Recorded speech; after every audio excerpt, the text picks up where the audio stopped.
Well, I should need. I need the address and email and all that. No, I think this will Okay, be fine just with the okay, signature, and yeah. I'll be the Alright, witness, yeah, of course. that'll be good. If I can have you like stand right here Okay. so the recorder. Okay. Thank you. Let me see. There we go. So I have 10 questions for you Okay, for this okay, interview. go ahead. The first one will be, did you always wanted to become a vet, and why? Well, since graduating high school, I mean, I always liked working with animals. I didn't really know what I would do when I was in high school. But then when I first started getting to college, I thought, yeah, that would be a good way to do science and biology, which I liked, and combine it with, working with animals, which I wanted, and all of it. So I guess for a long, long time before I. So the reason is I'm like asking these questions is more for myself because I want to be a vet. Right. So these are the questions basically for me as well. Like I wanted to be a vet ever since I was a kid. Like I dreamed about it, and I got the opportunity coming here from overseas. Right. So, but the second question would be, how long time did it take you to become a vet, and like starting from college? Okay. Well, I managed to finish undergraduate school a year early, so that was 3 years instead of 4.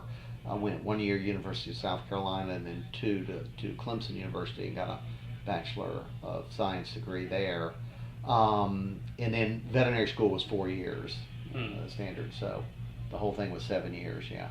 Oh, that's a long time. I was expecting like 6 years when I was coming here, but I could imagine it's gonna be a longer time than that. Yeah, usually it's about 8 years. But yeah, that's what I got the impression of. But there could be sometimes, some as little as 6. They had some programs, I don't know if they still do, where you had some kind of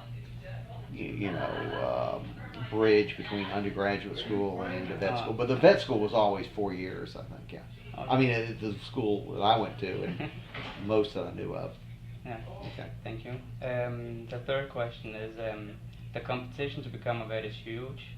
What did you do to stand out from everybody else? I think one of the things that was helpful on my part, I had some large animal experience. I had worked on dairy farm, well, actually a general farm, but they had a dairy. I worked on another dairy farm. I was a Dairy Herd Improvement Association, not so much a spec worker with it, collecting samples and this kind of thing from the dairy herd at Clemson. And I was a dairy science major at Clemson, so that gave experience. I think that did help, large animal experience, because they were looking for people that had some large animal experience. Other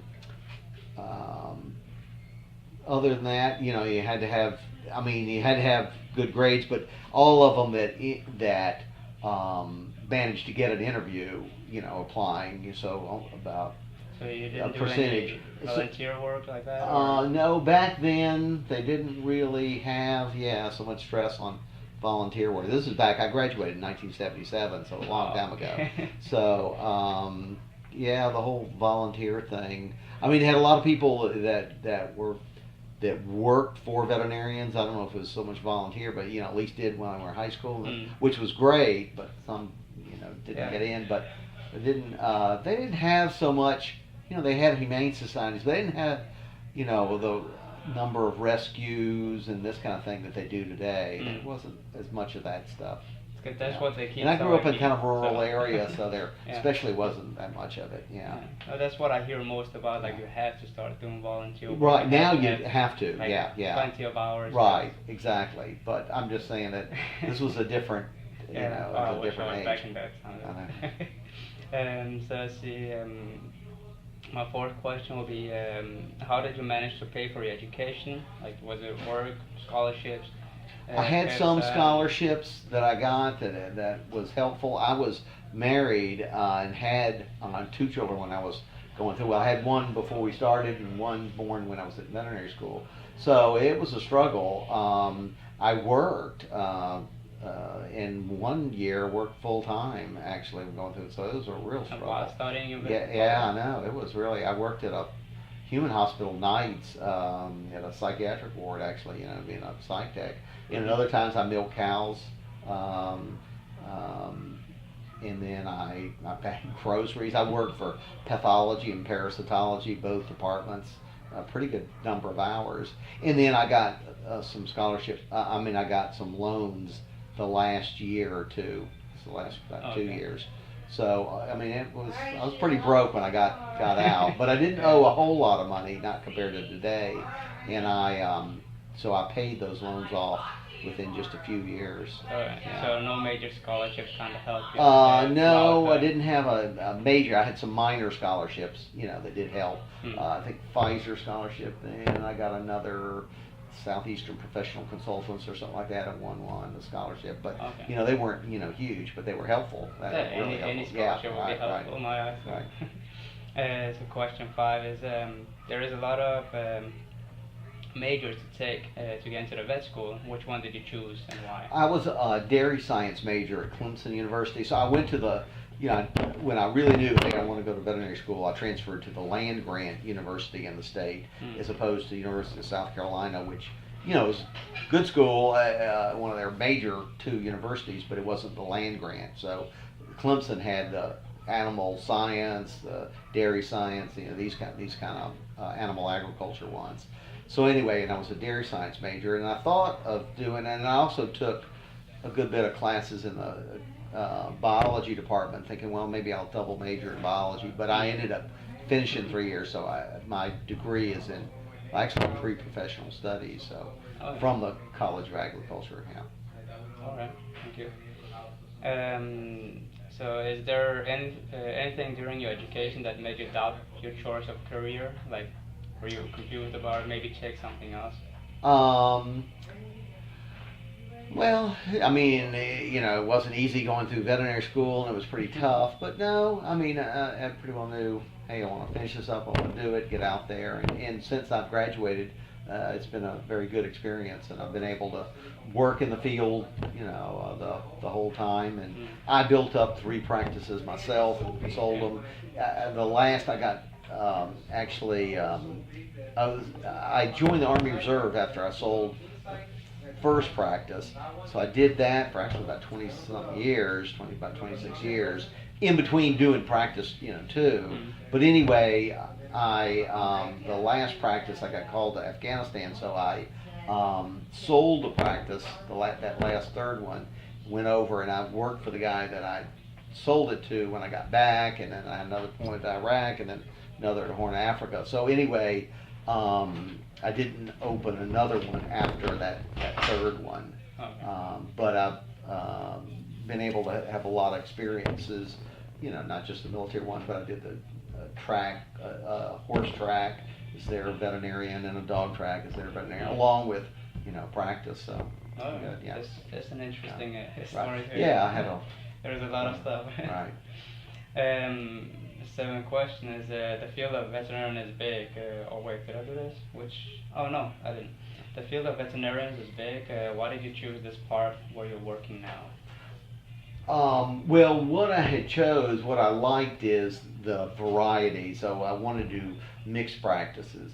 So the practices I built up were all mixed. They had large animal and small animal, mostly small animal. Well, actually, the second practice was mostly large animal, is how it turned out. But and mostly cattle. But anyway, I like that variety of being able to do both aspects. So what was that? It was why you chose to work in that. Yeah. And so now, quite frankly, when I came back doing relief work, it doesn't work well doing the large animal, so I'm pretty much all small animal now. And I'm not in a stage wanting to do that many. I still work about 40 hours or more a week, so which is enough. I'm not going to go do emergency work afterwards or large animal weekends. I'm past that. I like it when I do some, like when I went to the Army deployment, and I'm doing a bit, but I'm not going to go doing 60 and 80 hours a week anymore now. Sounds like a lot. I think I have a lot to look forward to. I've kind of gone past that. So, what did you do with your very first paycheck? What was the reason why?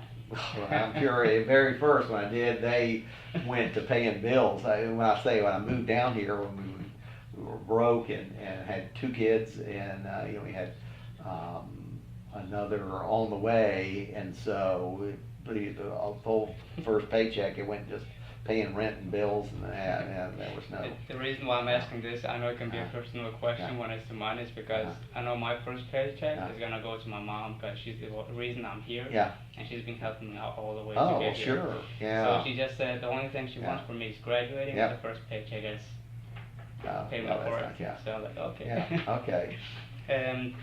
So are you happy to become a vet besides anything else, and why?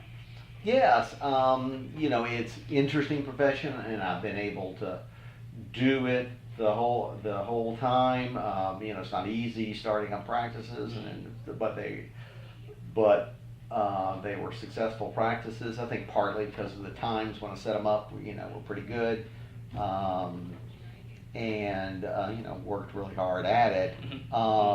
But I haven't ever had times, where I couldn't work and this kind of thing. And I can continue to do some work as long as I'd like. I don't have a forced retirement. So yeah, that's very, very good. All right, I'm happy to hear that. So, and last question for me is, what advice do you have for me that can help me achieve my goal in my green career?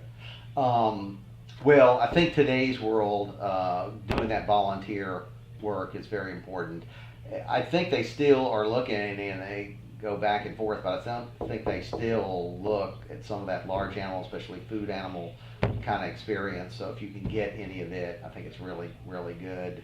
So somehow, and there's fewer veterinarians that are actually doing any of it, so it's not that easy, but you got to find somebody that's actually doing some and seeing if you can work with them some to get some experience.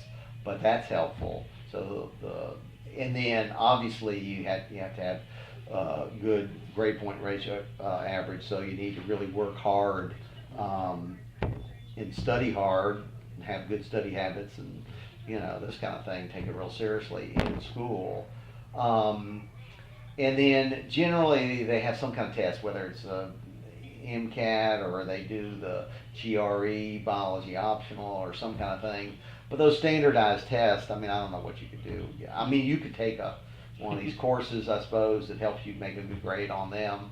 I didn't do that, and I don't know if they were as popular back then, but I guess that would be another thing. I don't know how significant that is, but a lot of times there is some kind of, standardized test you also, that's helpful.